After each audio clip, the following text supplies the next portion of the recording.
بسم الله الرحمن الرحيم الحمد لله رب العالمين والسلام على رسول الله وعلى آله وصحبه أجمعين أما بعد فأعوذ بالله من الشيطان الرجيم بسم الله الرحمن الرحيم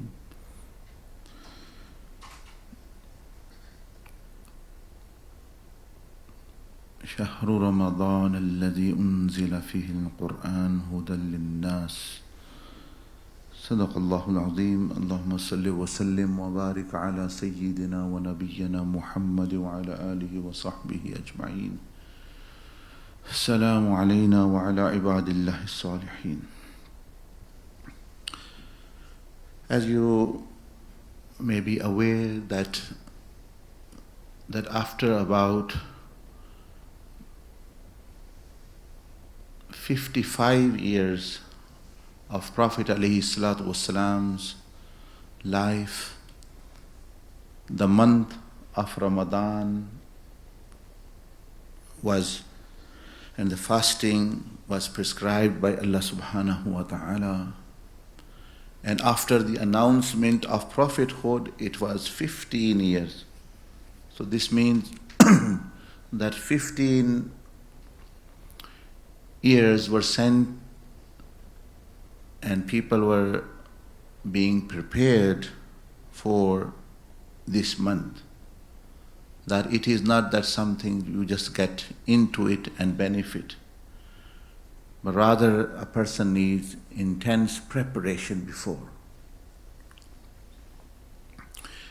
Now we at least say that okay, we do not have that kind of time, but at least from 15th Shaban we have 15 days to prepare, which the Sahaba Ikram Rizwanul Alayhim Ajmain did 15 years preparation. तो सहाबा इकराम ने रिज़वानुल अजमाइन ने जो ही हजूर अलैहिस्सलाम ने ऐलान नबूवत फरमाया तो 15 साल के बाद रमज़ान शरीफ का महीना उनको अता किया गया और रोज़ों का हुक्म. तो क्या मतलब ये है, ये पहले साल भी अता हो सकता था.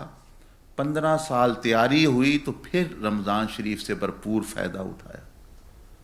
तो हम चलो इस तरह की तैयारी तो नहीं कर सकते, लेकिन इसीलिए ये 15 शाबान की रात रखी गई है कि बंदों को समझ आ जाए कि 15 दिन तो कम अज़ कम गुजारो इसकी तैयारी में. 15th Shaban, after 15, then a person will able to benefit.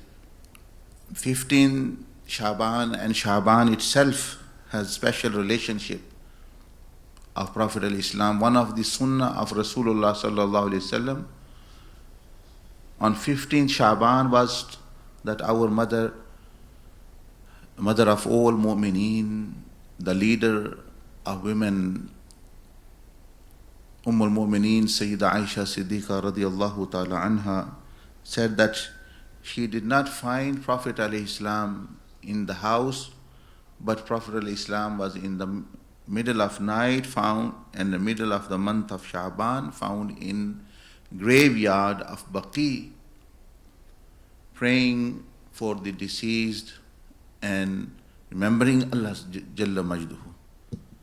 So it's as though Prophet ﷺ is showing us that the preparation for Ramadan, that in 15th Shaban one should consider that one is going towards Akhirah. One should begin one's journey towards Akhirah, and death should be remembered and it should come because it can come any time.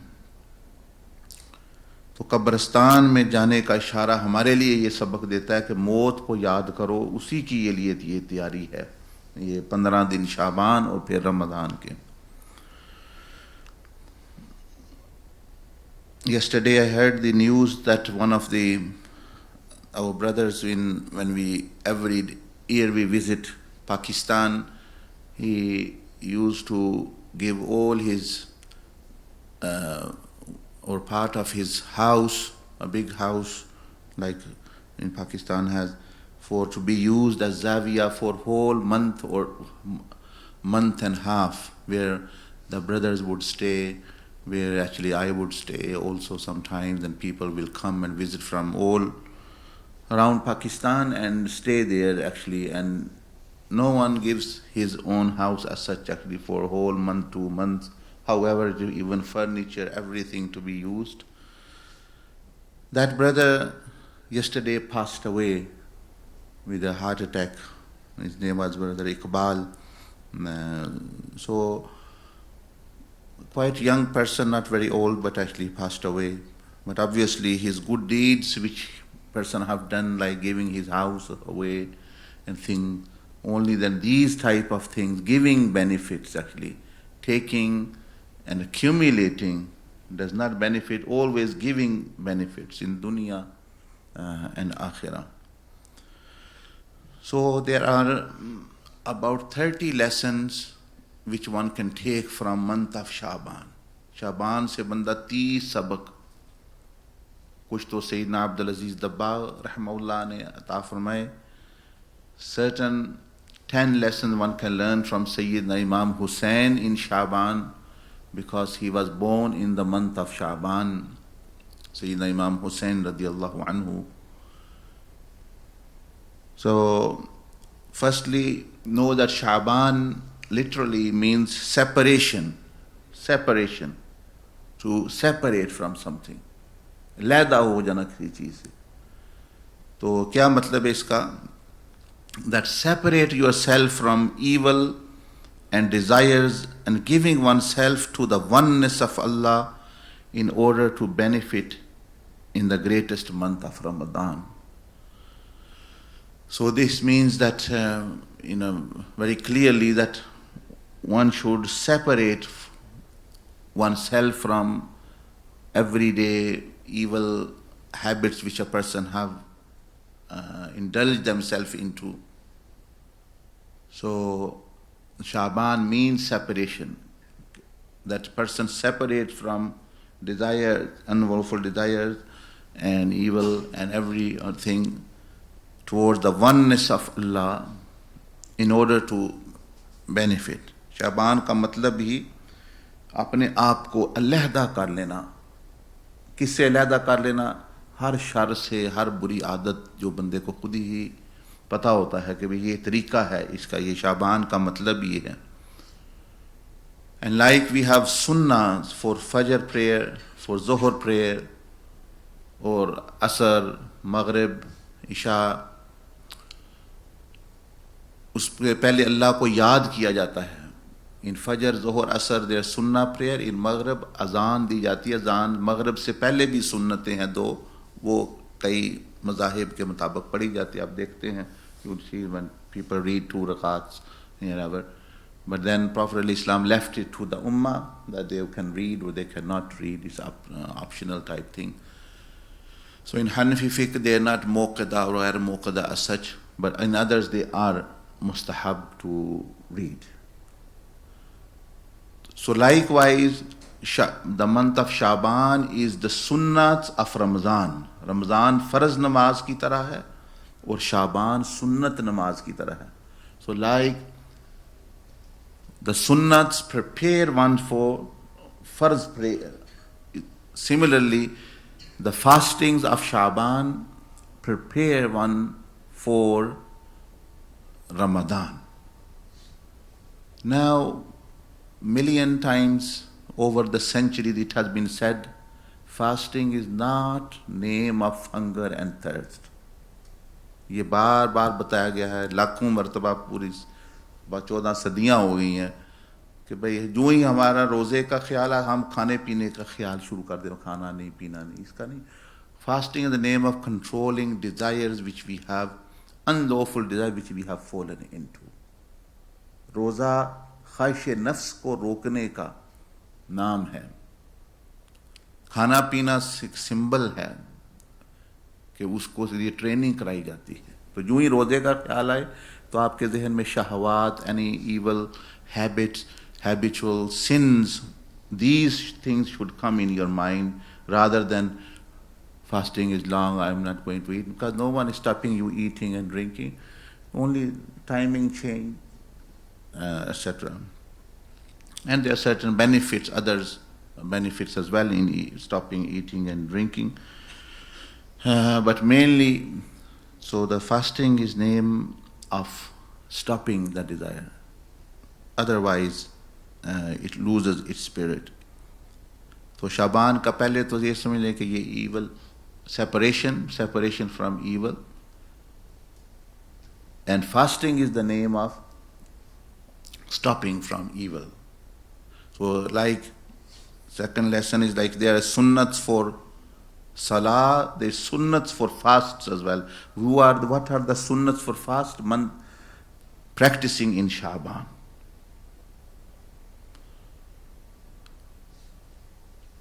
Roza rakh ke, not to control the desire is like person's actually weight training. But ye, for example, 10 kilo ka, for example, it's supposed to be 10 kilos weight or 50 kilos weight, but a person makes it out of cardboard, it looks like the weight completely outside.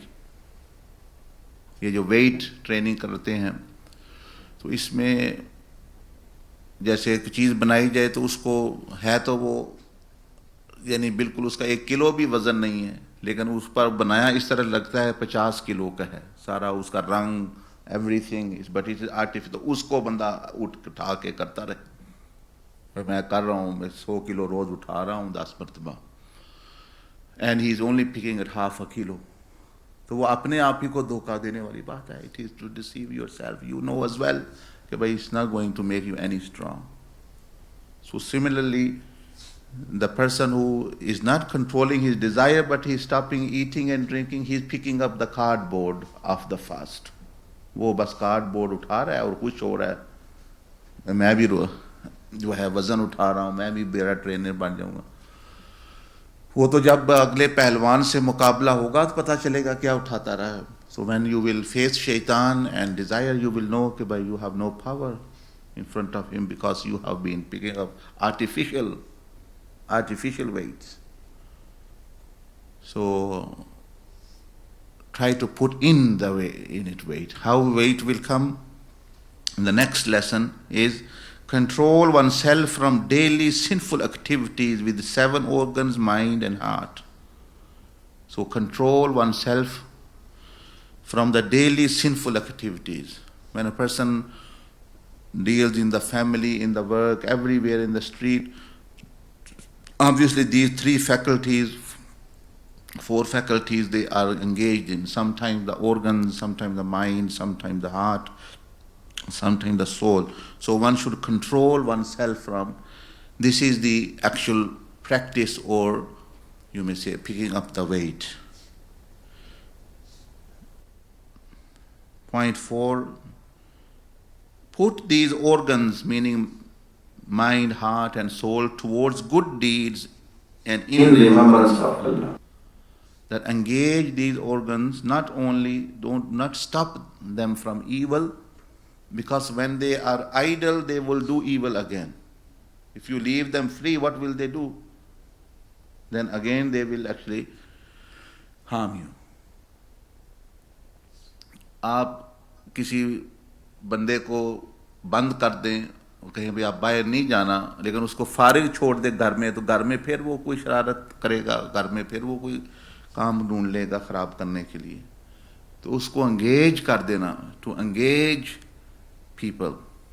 Like people are locked up in prisons, but they are engaged, they do work, do this, because if they leave the prisoners free, they fight between themselves, they do other things, everything.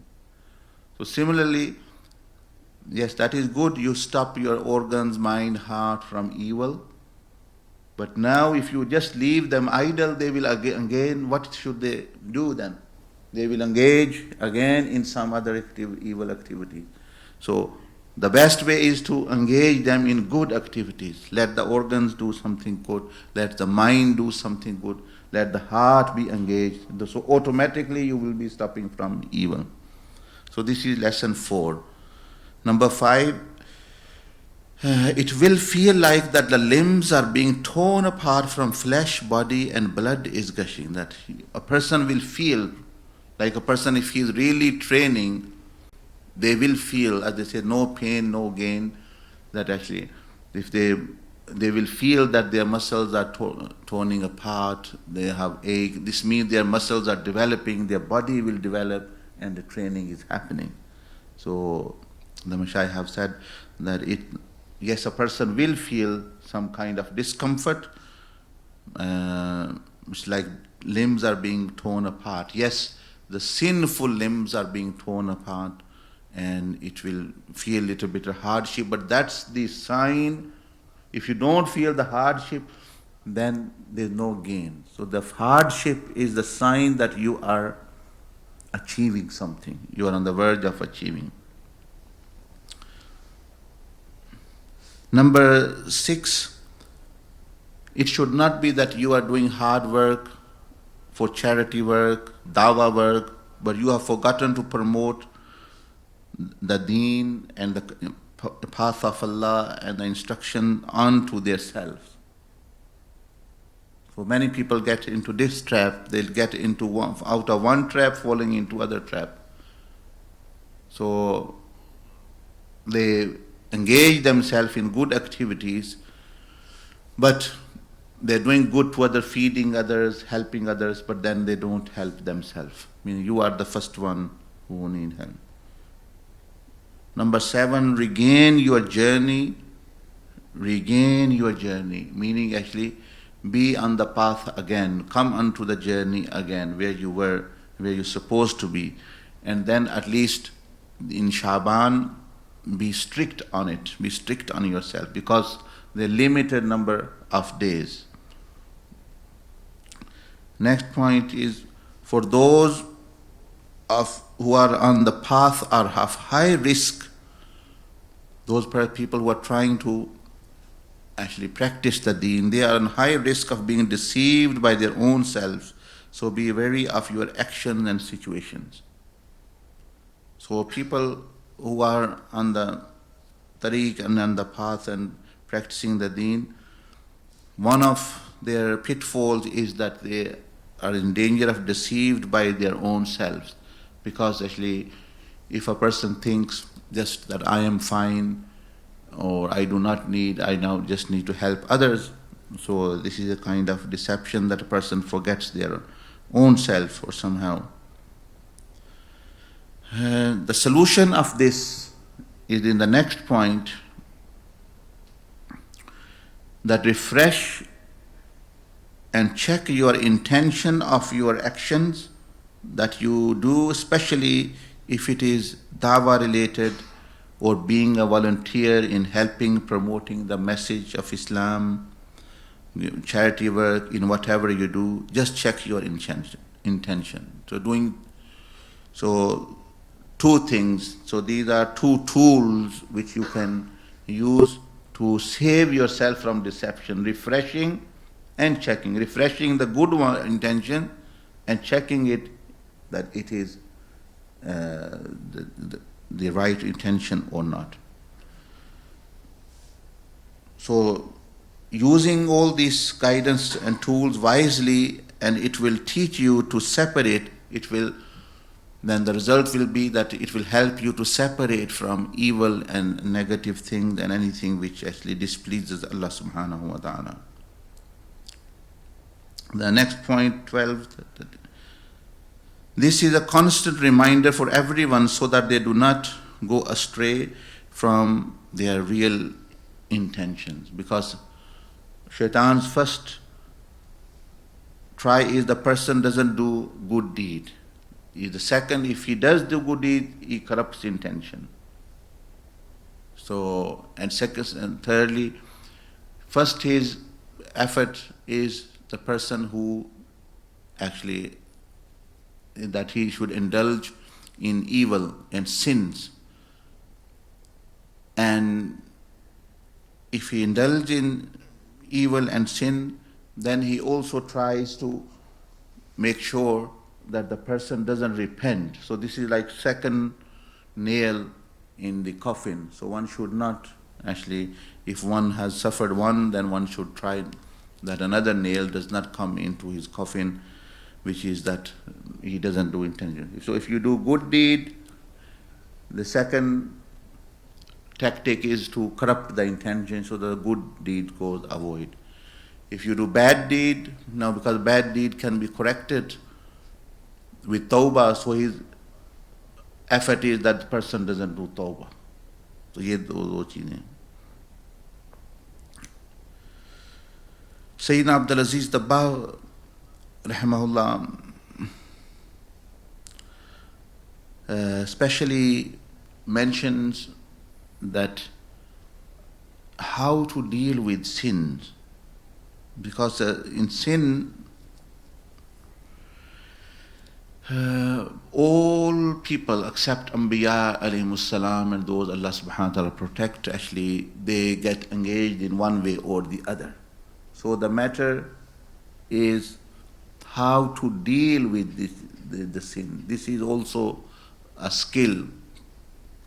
That one is not to do it, that is the most good thing, but because most of us end up doing something, so you should know now, once you are in that mistake, you are in that thing, now what to do. Because as they say, every problem has the seed of solution in it itself. हर जो मसला होता है उसका हल उसके अंदर मौजूद होता है, उसका सीड, उसका बीज होता है, उसके अंदर ही होता है अगर बंदा गौर करे तो. So sin is also an issue, so that no one except Anbiya Ikram and those people is free from them. But one should learn that what is the seed?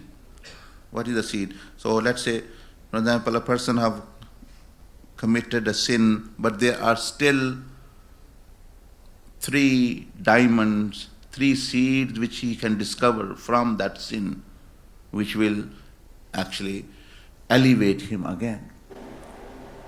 गुनाह ना हो तो सबसे बेहतर, लेकिन हो जाए तो फिर भी उसके अंदर गुनाह की हालत में भी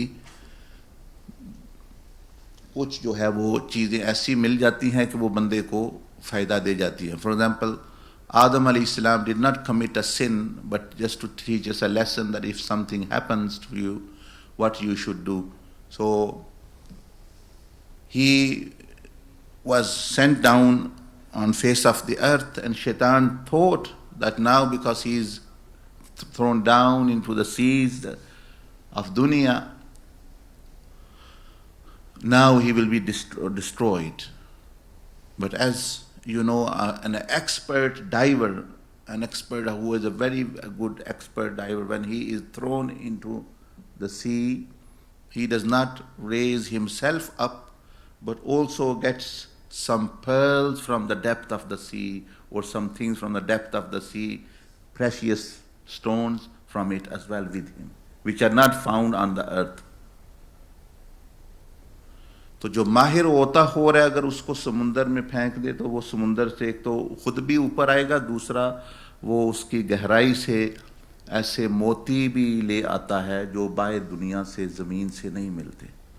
So some things which are not found in skies, in the heavens, Adam alayhi salam, when he was sent, he found those diamonds, those pearls from actually in the depth of this sea. For example, Tawbah. Tawbah, in the heavens no one sins, so there is no Tawbah there as such. Tawbah only could found be here, after actually doing some mistake or turning to Allah subhanahu wa ta'ala after one has. So this is something which one can find even in sinful state. This is a diamond which is available for you when you are indulged in the sin. There is, you find tawbah for you. Second is tawadu, humbleness, humility. Humility comes when you are destroyed, when you have done something, and when you feel helpless, when you feel broken, when you feel you don't have the power, then this is humbleness. So this does not come normally when a person is doing good deeds and things, But Adam alayhi salam found this when he was sent on the face of the earth. So he got the pearl of tawbah, the pearl of humbleness, and thirdly, the pearl of istighfar, asking forgiveness. So it's as though even in sinful state, you can still connect to the name of Allah subhanahu wa ta'ala. Tawbah connects you with the name Tawwab, Allah's name. So you're still connected to Allah, even in the sinful state. Istighfar connects you with the name of Allah, Ghaffar. So you're still connected to Allah subhanahu wa ta'ala. And Tawadu, humbleness, connects you with the name of Allah, that He is Kabir, Allahu Akbar. He is the greatest, you are the lowest, you don't have power. With Al-Mutakabbir, Tawadu connects you. So this is the art thought that once you are in sinful state, what to look for. What to look for. You have still 3 great diamonds which can actually neutralize the sin, and you can again reach Allah subhanahu wa ta'ala very easily if these things are used, because you have like 3 these qualities of Allah, ropes of Allah that you can hold and they can pull you back again. So when a person is in sinful state, he should be looking for these ropes. He will find them. That Tawbah, the name of Allah Tawwab, is still available for him. The name of Allah Ghaffar is still available for him. The name Allah's greatness Mutakabbir is still available for him. The name of Allah Ghafoor is still available for him. The name of Allah subhanahu wa ta'ala Afuv, asking forgiveness, apologizing. This is Afuv, who is also. So there's so many ropes still available for you. You can hold and they can pull you up again. So this is what Sayyidina Abdul Aziz Dabagh is indicating. He's teaching us that even when you fall in state of sin, there are so many ropes which you can hold and get up. There's no despair. There's no despair. He says, when the sins are committed, any sin, immediately feel remorse without delaying it for even for a second. So this is another diamond, remorse, a nadam tawbah. That feeling remorse, regret is also, Prophet Islam said, the essence of tawbah. So this is another thing, feeling regret and remorse. So he said, immediately feel remorse without delaying it for even for a second. Because as they say, any sin after which you feel remorse connects you with Allah, and every good deed after which you feel very good in the sense of being arrogant and actually proud, that disconnects you from Allah. So a sin after which you feel remorse and tawbah connects you with Allah subhanahu wa ta'ala, those 2 virtues. And a good deed after which you feel proud disconnects you from Allah Azza wa Jal subhanahu wa ta'ala. So like, for example, Shaitan, his good deed disconnected from him from Allah subhanahu wa ta'ala. How he said, Ana khair, I am good. So that actually became the worst enemy. He said, Ana khair, I am good, मैं अच्छा हूँ. तो वो अच्छाई अगर अल्लाह से तोड़ दे बंदे का ताल्लुक, तो उससे वो गुनाह नतीजतन अच्छा है जो अल्लाह से जोड़ दे ताल्लुक बंदे का. तो इसलिए बंदे को नहीं पता बंदे के लिए क्या बेहतर है.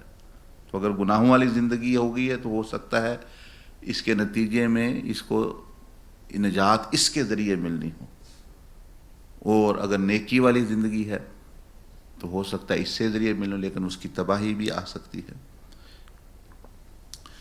Then he said, it is easy to recognize when we are committing sins, but not when we are sinning with inner self. He said, normally when you are sinning with the body, it is easy to recognize when I have hit the other person, I have harmed the other person, a person has committed some sin with the organ. But when sin is done with the inner self, with the mind and heart, it's difficult to recognize. People don't recognize. Sometimes they don't even consider they are sinful, whilst the worst sins are done with the heart. So ponder over that. In the next point, 16, he said, be very vigilant with your mind, as mind can do wonders of goodness or evilness. Only you have the option to choose. Because mind is a wonderful creation of Allah subhanahu wa ta'ala, that it can think wonders of goodness, or the plans of good and virtue is made of it. It can even rethink even beforehand, plan. Similarly, can also go towards evilness. So be vigilant. It is a two-sided sword. It is like two-sided sword. It can cut your relationship with Allah, or it can cut your relationship with shaitan.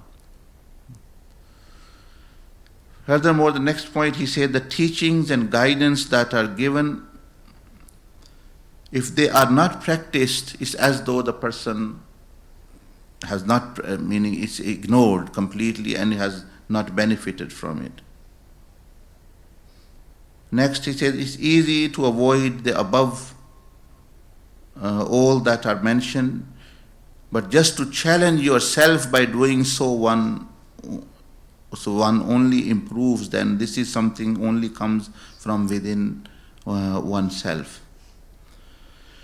So mentioning it is sometimes easy to avoid outward things, but to challenge yourself from inside. He said, really, this will improve, because Allah subhanahu wa ta'ala said in the Quran, Inna Allah la yughayyiru hatta yughayyiru ma biqawmin hatta yughayyiru ma bi anfusihim. Allah will not change condition of people until they change what is within themselves. So what is within themselves, that needs to actually change. The next point says, once you have identified your inner evil, one can start to plan on how this can be avoided and how they will be behaving when such situations arise. So when you have identified that I lose my anger in certain situations, or I am fine but when I see money, I become actually very greedy. So he knows that are evil. I am fine normally, I'm worshipping, but when I have opportunity to be with women, or when I see women, I become uncontrollable. So he knows now what his evil is. So he says, once you identify your inner evil, then plan how that can be avoided. Then make a plan that how you will be behaving in these situations and practice it. And point 20, he said, being humble is the greatest weapon of all disease. It erases them from the root. So he has given one of the last actually pearls regarding all these, that being humble is one of the greatest weapons for you against all disease. It erases them from root. What does humble mean? That you accuse yourself, you accept the mistake, you attribute the mistake to yourself.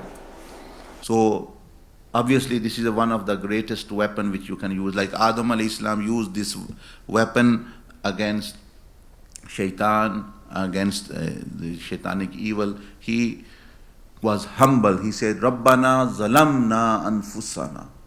Oh Allah, I have wronged myself. So being humble, without even thinking, being humble always benefits you. If you have a problem with the person, accept your mistake. Say, I have done wrong. I have done mistake. I apologize.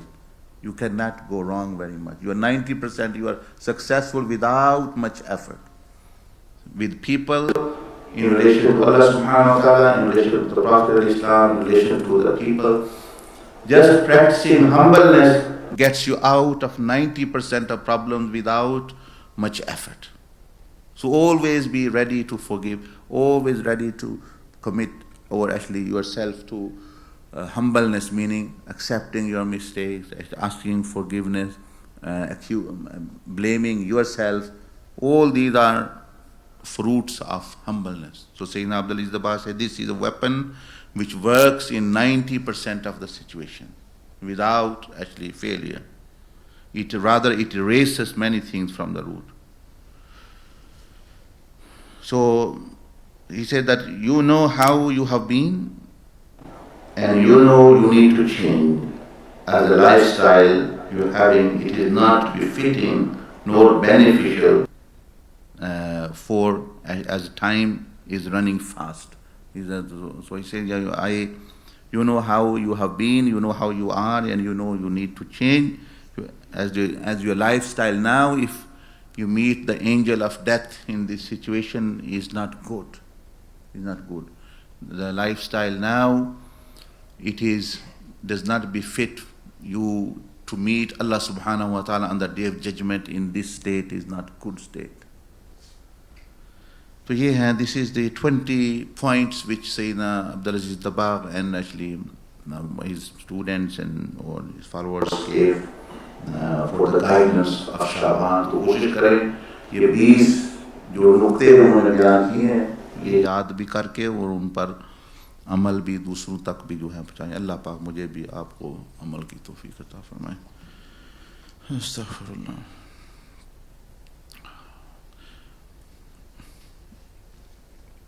ये कोई बात पूछनी है तो पूछ लें.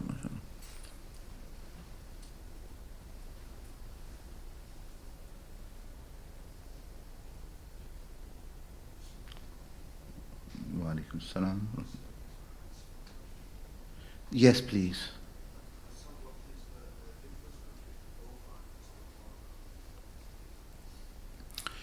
You see, istighfar means asking forgiveness. Tawbah means to turn. So it's as though actually you turn, for example, you're going towards the wrong direction.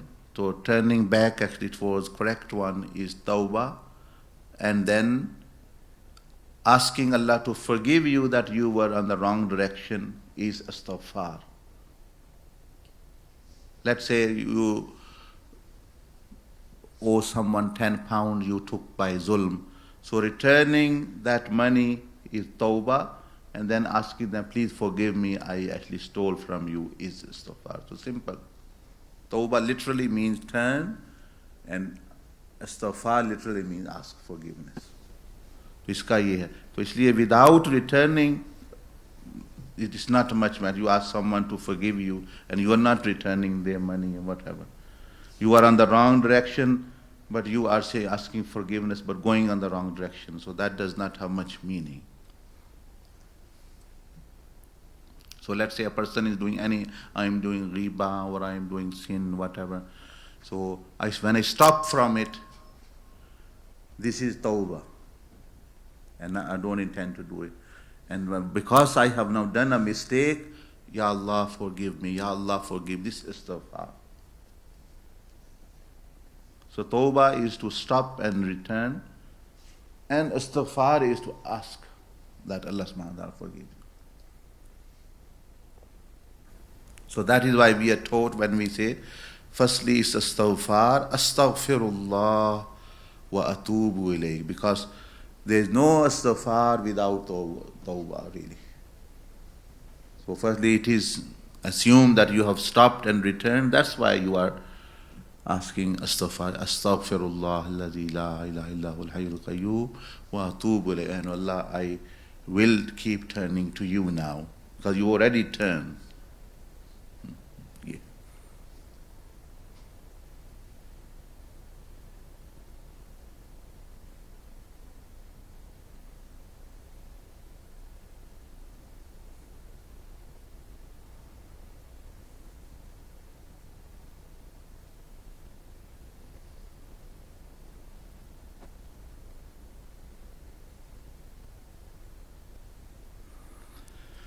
So mashallah, many of the pious people there in Morocco and many of the awliya, mashayikh who passed away, before, mashallah, they have been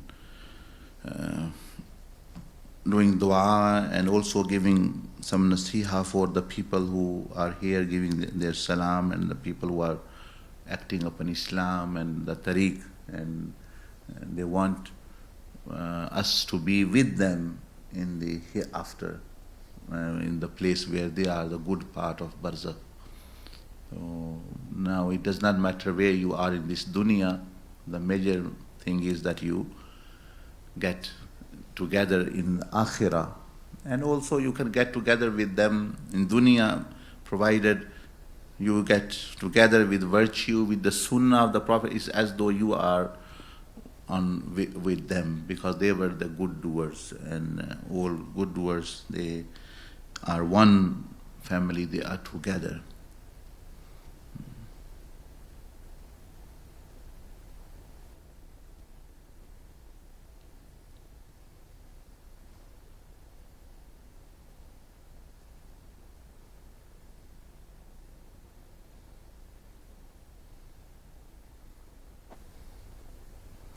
So mashallah, the brothers who went, they have been working there, mashallah, day and night, many times even sleeping 3 o'clock or even in night, and then also in the day getting up 9, 10 o'clock again to do, mashallah, they have also been working very hard. This is a limited time which we have here, and the more it is spent wisely, the more a person will be happy, because they say in the Jannah, people will not regret anything because they will have all the blessings, but in spite of having everything, they will still regret the time which they not used wisely, because they will be seeing the benefits of those who have used it wisely where they are.